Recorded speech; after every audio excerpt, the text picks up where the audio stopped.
네, 지금부터는 국회 기후에너지환경노동위원회 소속이신 더불어민주당 김태선 의원님과 함께 개구리, 모기 얘기 좀 해보도록 하겠습니다. 어서 오십시오, 의원님. 네, 엄청 길어요. 기후에너지환경노동위원회. 네, 원래는 환경노동위원회 환노위였죠. 네, 예. 거기다가 기후에너지가 같이 왔어요. 그래서 약칭? 기노위라고 하는데 기노위.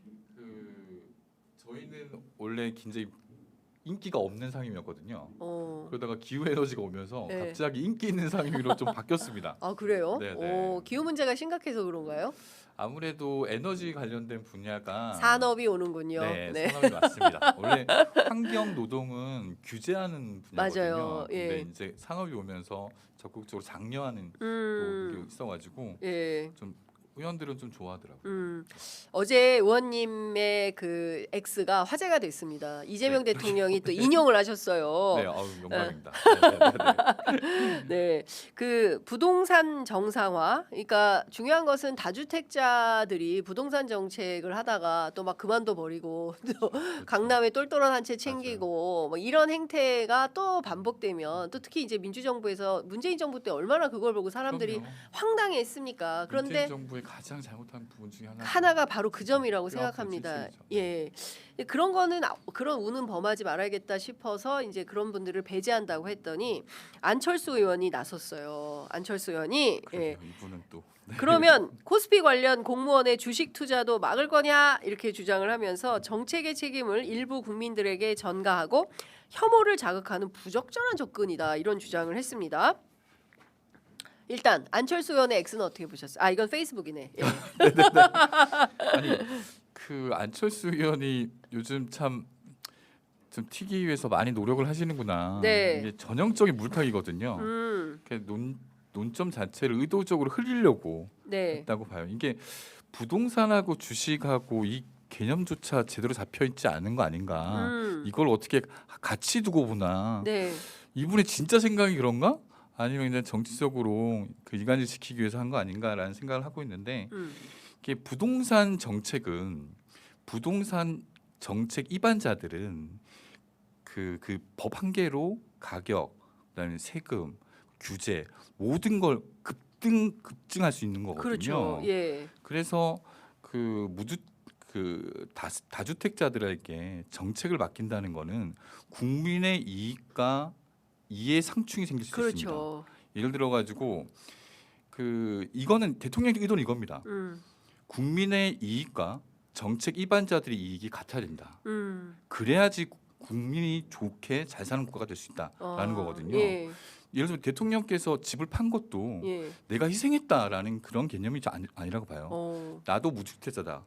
그리고 국민 무주택자들도 같은 이익을 위해서 국민과 나는 같은 이익을 위해서 해 나가겠다.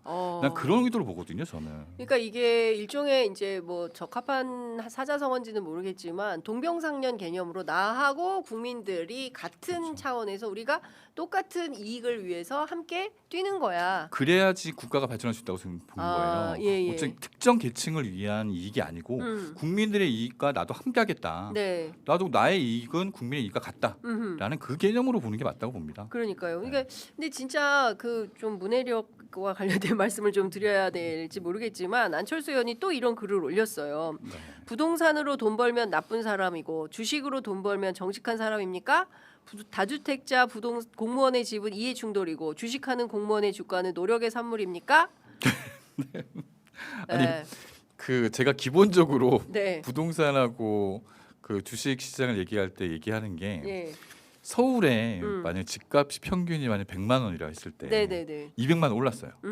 그러면 그 이익이 개인의 이익 외에는 아무것도 없잖아요. 네. 그리고 실제로 평균 가격이 올라가가지고 100만 원 이상 차익이 났다라고 얘기할 수도 없어요. 그걸 팔아 딴 데 갈 수도 없기 때문에. 그러니까 이거는 가격 상승에 대해서 실제로는 국가 성장하고 전혀 상관이 없습니다. 네. 오히려 가격 상승에 대비해서 그 투자를 한 거죠, 한마디로. 투기를 한 거라고 저는 봐요. 네. 그런데 이 100만 원이 만약 자본시장으로 흘러가서 주식시장으로 흘러간다고 했을 때 이 100만 원 가지고 기업은 그 자본을 가지고 일자리를 만들고 네. 기업 성장을 하고 그 투자자들 같은 경우는 배당을 받습니다. 국가 성장에 이바지하는 거예요. 네. 이 부동산 시장하고 주식 시장은 근본적으로 달라요.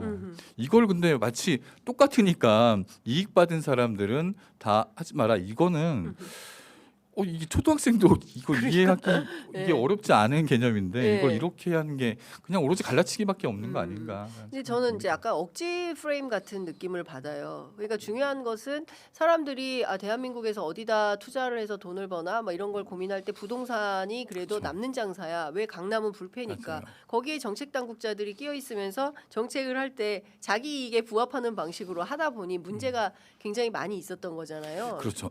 이게 우리나라가 보면 부동산에 모든 자산이 집중돼 있습니다. 그러니까요. 이게 미국하고 일본 같은 게 비교해 보면 예를 들어서 그 가계 자산 중에 부동산 비율을 보면 미국하고 일본은 30%대입니다. 근데 대한민국, 한국은 64%입니다. 정확히 64%고요. 네. 금융자산 비율은 이 반대예요. 예. 미국하고 일본 같은 경우는 68, 64고 예. 한국은 35입니다. 예. 특히나 이 금융자산 중에서도 예금 부분이 우리나라가 유독 높아요. 그 주식이나 이런 거 안 한다는 네. 거죠. 이렇게 미국이나 일본 같은 경우는 그 주식 투자 중심인데 우리나라는 부동산 예금 중심이에요. 이거를 뭐 머니 무브라고 얘기했잖아요. 그렇죠.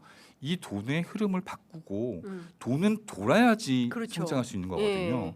집에 묵혀둔다고 예.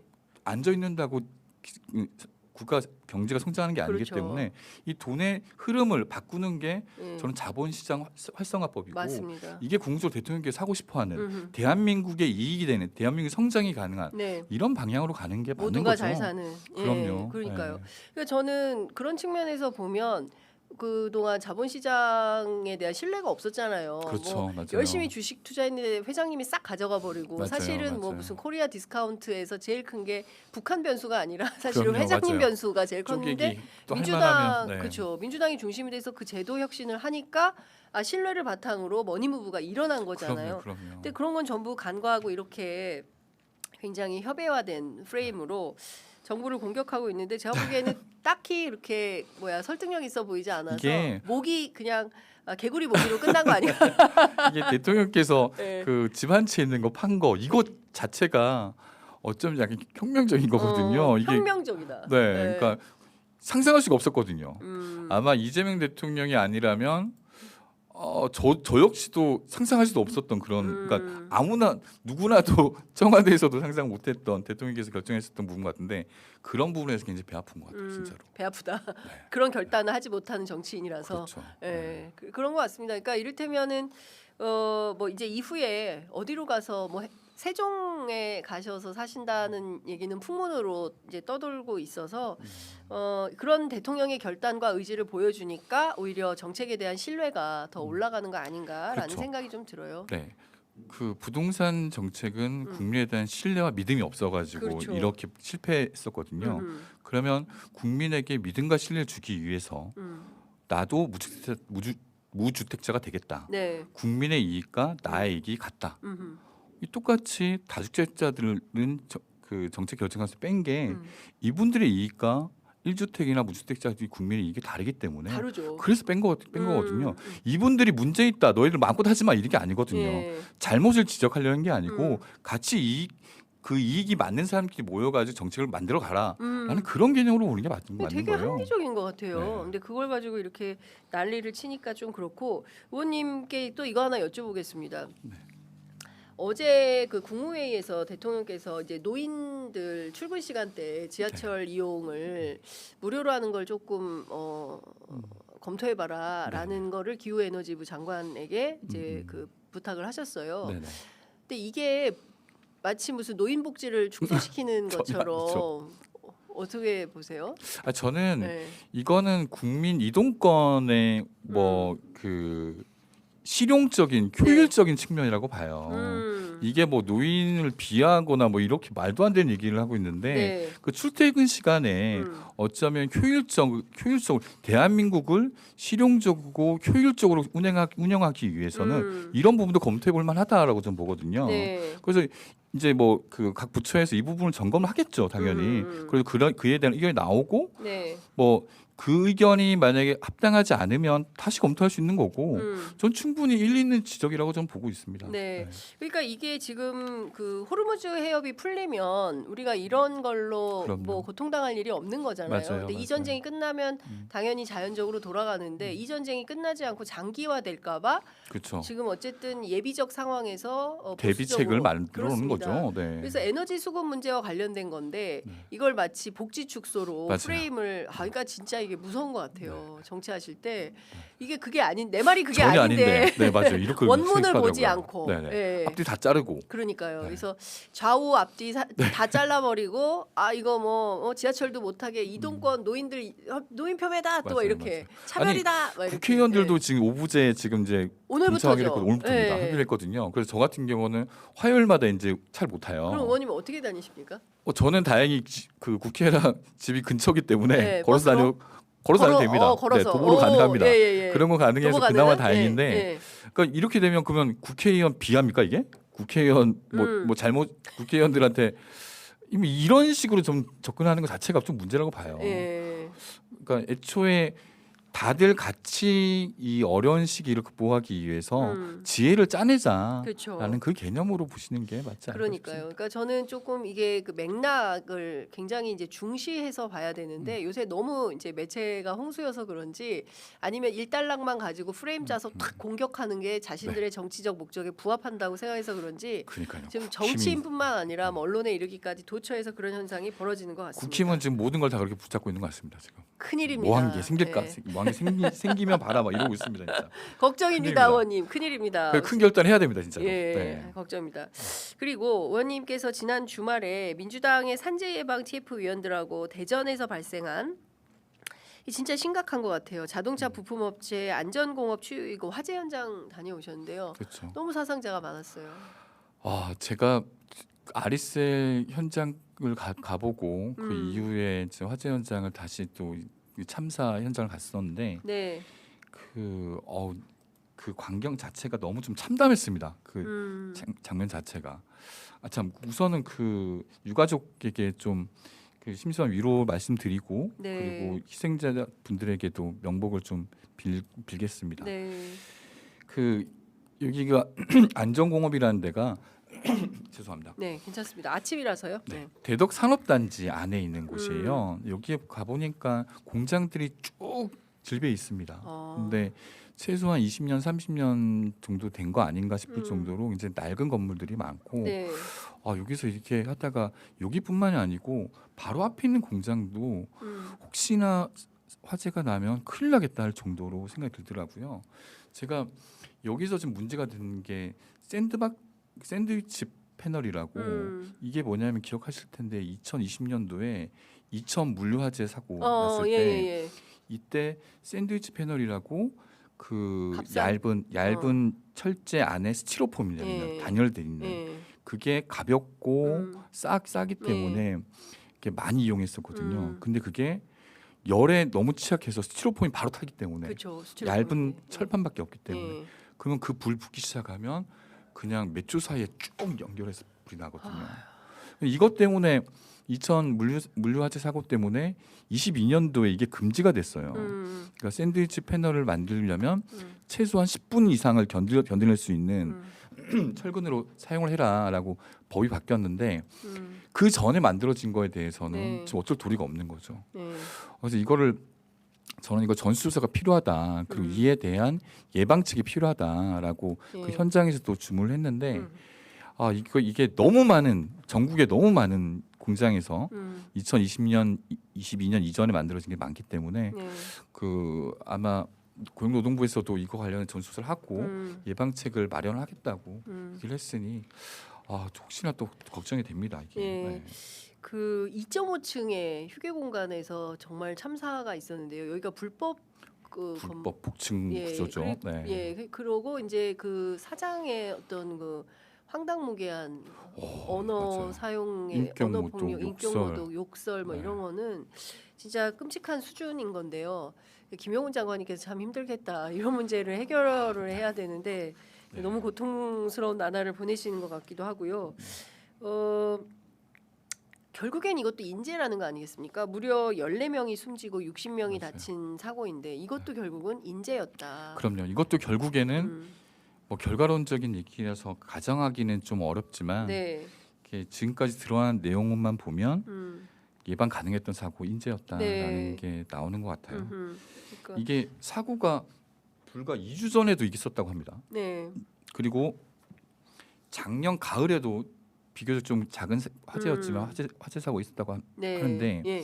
이때마다 직원들이 음, 직접 소화기를 들고 소화를 했다고 하더라고요. 불 껐대요. 그게 말이 됩니까, 의원님? 이게 말이 안 되죠. 예. 특히나 여기는 예. 그 베어링 공장이라는데 예.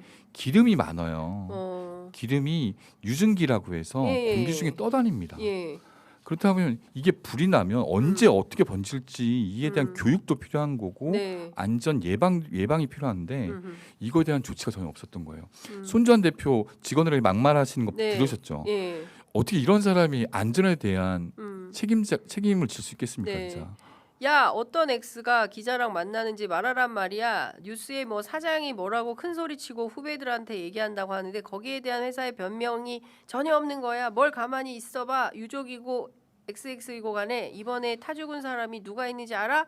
늦게 나온 사람이 전 그 부분이 너무 진짜 가슴 아팠어요. 진짜 너무 네. 이런 막말을 이런 사람은 중대재해처벌법으로 좀 처벌이 가능하겠습니까? 당연히 그러니까 한 명 이상, 2명 이상 죽으면 중대재해 처벌 예, 받습니다. 예. 그런데 네.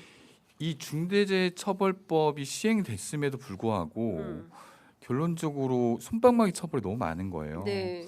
그 아리셀 대표 같은 경우도 최종 15년 받았습니다. 38명의 목숨이 앗아갔는데 참. 저는 이런 부분에 대해서는 좀 더 그 일벌 백계 하는 게 필요한데 그 부분이 아직까지 지금 사법부에서는 뭐 판례가 아직 안 쌓였다 뭐 이제 이런 등등의 이유를 얘기하는데 이 부분에 대해서는 좀 제대로 좀 처벌해야 되지 않을까. 그러니까 이재명 대통령이 당선 직후부터 그 산재 사망 없는 나라, 산재 제로 국가를 만들어야 된다. 그리고 김용훈 장관께서 옷벗을 각오로 정말 맞아요. 책임 있게 하겠다라고 하는데 산재 사망 사고가 끊임없이 나오는 것은 대한민국이 정말 번듯하게 엄청나게 자본은 성장해 있지만 결국 노동 환경은 매우 그렇죠. 취약하고 노동 후진국이다 우리가. 맞아요. 예, 그러니까 그 OECD 국가 가운데 노동 시간이 가장 길고 매우 참담한 노동 환경에서 근로 환경에서 일하고 있다. 이런 것들이 계속 이런 화재 사망 사건 때마다 반복이 되고 있는 거잖아요. 근데 이게 장관 하나 바뀐다고 해서 될 문제가 아니라 이게 뭔가 몇 가지 원인이 좀 있는 것 같은데 예. 저희도 이 정부에서 이렇게까지 노력하는데 왜 이렇게 왜 주지 이렇게 않나. 안 주나. 뭐 몇 가지 뭐 원인이 있겠지만 네. 저희 제일 큰 거는 이게 마인드예요. 그러니까 음. 안전이 투자라는 네, 이게 그냥 안전이 돈이 아니고 네, 기업을 운영하기 위한 투자라는 그런 인식을 가져야 됩니다. 우선 오너들이 네, 그래야지 그 기업이 더 성장할 수 있거든요. 예. 예를 들어 이렇게 화재가 나고 나면 끝이잖아요 한마디로. 이런 화재로 우리 회사가 문 닫는구나. 네, 그러려면 예방을 해야지. 이런 인식 자체가 아직까지 좀 덜 스며든 거 아닌가라는 생각이 들고 뭐 두 번째는 이재명 정부 들어서 산재 사고 예방을 위해서 정말 법도 만들고 제도도 만들고 시행령도 바꾸고 하고 있는데 네, 이게 안착되기까지는 아직 좀 시간이 걸리는 것 같아요. 이게 아직 과도기적 상황이라 보기 때문에 네, 이 부분이 그 이제 기업인들 노동자들에게 다 스며들기 위해서는 예. 그 시간이 좀 걸린다는 느낌이 드는 거예요. 그러니까 이 법이 어떻게 운영되고 처벌은 어떻게 되고 이거를 아직 잘 몰라요. 그러니까 여전히 우리가 대형 참사, 사회적 참사를 겪었음에도 불구하고 안전 불감증은 여전하다라는 거고 여전히 그 우리가 세월호 참사 이후에 이윤보다 생명이다. 이윤보다 생명을 이렇게 그럼요. 캠페인을 했지만 맞아요. 여전히 생명보다 이윤. 사람 그렇죠. 목숨이 그냥 돈보다 그러니까요. 가치가 떨어진다라고 그러니까 참 생각하는 이거를 거죠. 우리가 어떻게 해나 다른 거 다 떠나서 국민주권 정부인 이재명 정부에서는 이 마인드를 완전히 혁신적으로 바꿔야 되는데 이거는 사실은 기업의 노력도 필요하고 이런 것 같습니다. 맞아요. 어제 한국노총하고 이재명 대통령 만나서 면담을 하는 자리가 있었고 이제 노동에 대한 중요성 얘기를 강조를 하고 있는데요. 이른바 이제 고용 유연성과 네. 관련해서 노동자들은 저하는 분위기가 많이 읽히고 있습니다. 예. 저는 궁극적으로 그렇게 가야 되는 건데 그렇게 되면 사회 안전망이 확보가 돼야 맞아요. 돼요. 이게 예. 안전망 확보 없이 유연성만 강조할 수는 없는 거고 대통령께서는 이런 특징이 있습니다. 네. 기업 오너들한테는 예. 그 반대로 얘기합니다. 예를 들어 가지고 그 노동자가 중요하다. 니들 잘해라. 네. 그리고 노동자들한테는 기업이 살아야지 너희 산다. 네. 이렇게 얘기를 해요. 서로 양쪽에다 보면 양쪽에서 듣기에는 양쪽에서 다 욕 먹는데. 이거 다 욕먹는데 궁극적으로 이게 예. 정반 합을 찾아가더라고요. 그러면서 이게 우리를 위한 거구나. 이게 우리를 위한 거구나. 이렇게 찾아가는 방법이기 때문에 예. 아마 저는 노동 유연성도 그런 부분으로 예. 바라보면 되지 않을까 싶어요. 그러니까요. 근데 진짜 그 진심이 전달되는 데까지는 너무나 많은 노력과 헌신이 필요한 것 같아요. 그러니까 저도 사실은 양쪽에서 지금 다 욕을 먹고 있어요. 지금 모든 분들이 아니 그런 대부분 사실을 같아요. 취재해서 지금. 말씀드리는데 네. 예, 양쪽에서 다 비판인데 이 또한 지나가리라고 생각합니다. 그럼요. 왜냐하면 문재인 지금. 정부 초기에도 비슷한 현상이 있었어요. 근데 이게 굉장히 중요해요. 이 관리를 못하면 지금 문재인 정부 시즌 2가 나올 수도 몰라요, 진짜로. 제 말은 네. 정권 재창출이 네. 가장 중요한데 네. 여기서 삐걱 잘못해서 그 서로 다른 길을 가다 보면 네. 나중에는 화합할 수가 없는 상황까지 돼버릴까봐 이게 걱정이에요. 오히려. 의원님도 사실은 그 점을 가장 가장 걱정하시는군요. 그렇죠. 네. 저도 이제 검찰 개혁과 관련해서 사실은 3월 15, 16, 17 토, 일, 월 이날이 제일 중요했다. 결정적인 사흘이었다. 맞아요. 근데 많은 분들께서는 특히 이제 이게 그 8월 전당대회를 두고 있으니까 양 진영이 막 싸우고 있잖아요. 이제 그러면서 한쪽에 일종의 그 사실이 아닌 걸 막 얘기를 하더라고요. 그쵸, 아니 그쵸. 의총을 6번이나 했는데 네, 뭘 네. 또 얘기를 하냐 맞아요. 뭐 이런 건데 이게 대통령의 말씀을 종합해 보면 수구이잖아요. 그렇죠. 수구이. 그 수구이가 맞아요. 부족했다. 네. 그러니까 이거를 좀 더 해서 10번이라도 바꿀 수 있다라고 X에 그럼요, 올리시지 그럼요. 않으셨습니까? 근데 이제 이거를 오도해 가지고 마치 무슨 또 얘기하면 또 얘기하면 또 싸워. 또 그럴 것 그렇습니다. 같아서 제가 말을 줄이겠습니다만 말씀 주신 대로 이게 그 과정 관리, 갈등 관리가 제대로 안 되면 문재인 시즌 2가 될 수 있다. 이게 가장 어쩌면 지금 차이는 작습니다. 근데 이게 평행선을 그리다 보면 네. 나중에 되는 그 봉합 자체가 안 될 수도 있을까봐 이게 가장 큰 거고. 근데 뭐 때문에 이렇게 싸우는 거예요, 의원님? 검찰 개혁은 일단 대통령이 싹 정리를 하신 거잖아요. 그럼요. 그래서 네. 그 우리가 법까지 땅땅땅 끝냈잖아요. 근데 지금 이재명 뭐 대통령이니까 때문에 정리가 된 거고 아마 권력이라는 게 이제 음. 권력 투쟁이 시작됐다라고 하는 얘기도 나오는데 저는 이 양쪽 진영에서 뭐 진영이라 표현은 그렇지만 지금 이재명 대통령 출마한 지 얼마 안 됐는데 1년도 안 됐어요. 이게 뭐 전당대회도 중요하고 뭐 당대표도 중요하고 뭐도 중요하고 하지만 지금은 이재명 대통령이 일을 할 수 있게끔 네. 옆에 서포트하는 게 더 중요한데 그게 여당의 역할 아닙니까? 그러니까요. 예. 네, 이 안에서는 예. 좀 자제를 하고 예. 그냥 오로지 국민, 오로지 대통령이 잘 될 수 있게끔 우리 여당은 뒷받침 서포트하면 돼요. 그게 우리가 국민들에게 환영받을 일이고요. 요새 이제 춘추관에 가면요 기자들이 숨을 헐떡헐떡거려요. 네. 오늘만 하더라도 대통령이 던진 의제가 6개인가 그렇죠. 7개다. 네네. 이거 기사를 다 써야 되는데 지변에 이걸 다 어떻게 담냐.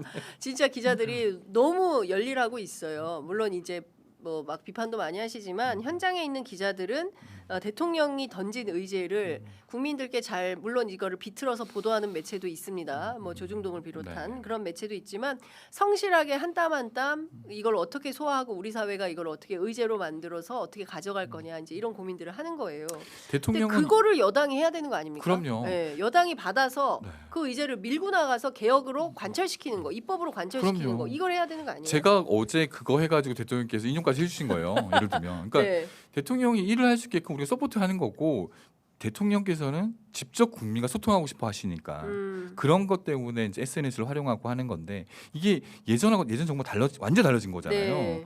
국민과 직접 소통을 하겠다. 네. 이런 거에서 의견 달라. 예. 그리고 그러다 보니까 신고도 밤늦게 쓰고. 받으시잖아요. 기름값 X로. 네. 예. 그런 게 이제 바뀌기 때문에 결론적으로 우리는 더 잘해야 됩니다. 네, 그 이재명 대통령을 성공시키기 위해서 예. 민주당은 더 분열하지 말고 이제 봉합이 돼 나갈이라고 믿고 있습니다. 저 역시도 그렇게 해야죠. 근데 이제 어제 저희 프로그램에 최민희 의원께서 출연을 하셨는데 그 말씀을 하시더라고요. 이게 묘하게 당권 대권이 결합돼 가지고 더 크게 폭발력을 가지고 일종의 권력 투쟁을 하는 걸로 보이는데 당권을 가져간다고 해서 대권을 가져가는 게 아니다. 중요한 건 당대표를 한다 하더라도 일을 잘해야 평가받아서 대통령이 되는 거지. 당대표가 됐는데 일을 제대로 못해서 욕만 바가지로 먹는다. 그럼 그 사람 대통령 못 되는 거다. 네. 너무 이 당연한 그 로직인데 이게 멀리 전파가 잘 안 되는 것 같아요. 의원님들 사이에서.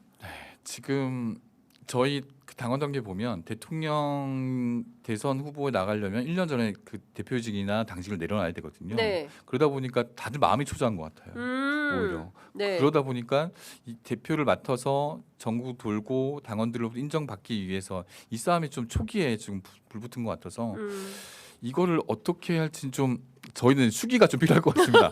네, 민주당 내에서. 민주당이 네. 의총만 6번 할 게 아니라 수구의를 좀 하죠. 얘기를 들어보니까 6번 했지만 실제 발언한 사람은 3명밖에 없다면서요. 없었다. 별로 뭐 얘기를 안 그런 하고 거죠. 나는 몰랐다 이런 분들 대통령 그게 나오잖아요. 국무회의 발언으로 나는 잘 몰랐다 그냥 찍으라니까 찍었다 이런 사람들은 안 된다. 저는 이렇게 네. 수기 민주주의라고 하면 코디네이터가 중요하잖아요. 네. 누가 이걸 어떻게 이끌어 나갈 것인가 중요한데 그 민주당에서 코디네이터가 없었어요. 코디네이터가 들면 없었어요. 예를 들면 뭐 검찰 개혁 관련 같은 경우는 의원들 의총을 뭐 6번 했다고 하는데 이게 어느 정도 진행이 됐는지 해서 이 얘기가 맞나? 여기까지 나간 거야? 이런 거 잘 모르는 상황이기 때문에 네. 오히려 그 뭐 예를 들면 초선 의원들도 그룹별로 져가지고 같이 의견 들어보고 그리고 뭐 재선 또 의견 들어보고 또 어디에 관심 있는 부분 이거를 좀 주도적으로 하는 코디네이터를 만들어가지고 그렇게 해서 이렇게 올라가는 게 필요한데 네. 그런 거 없이 그냥 지금 상황은 의총밖에 없으니까 예. 대안이 없어서 의총을 하면서 설명하고 시간이 별로 없으니 좀 짧게 해달라고 얘기하고 하면서 본인들의 의견은 우리들의 의견을 잘 그 담아내지 못했던 부분이 좀 있죠 있는 것 다소. 같다. 네. 예. 그러니까 그 과정 관리를 강조하신 이유도 거기에 있는 것 같다라는 생각이 좀 듭니다. 결론은 민주당이 정치를 좀 더 잘 해주는 거. 그러니까요. 그거밖에 예, 없을 것 같습니다. 진짜로. 네. 국민의힘이 엉망진창이기 때문에 민주당이 좀 더 적극적으로 역할을 좀 잘해서 한국 정치가 좀 건강하게 건강하게 정책을 중심으로 토론하고 의제를 모아가고 개혁을 실천하는 근데 그렇게 가는 게 맞지 않나라는 당부 말씀을 좀 드리고 싶습니다. 명심하겠습니다. 네, 네. 뭐 댓글창엔 다 딴 얘기밖에 없어요. 자, 의원님 말씀 오늘 여기까지 드려야겠습니다. 고맙습니다. 감사합니다.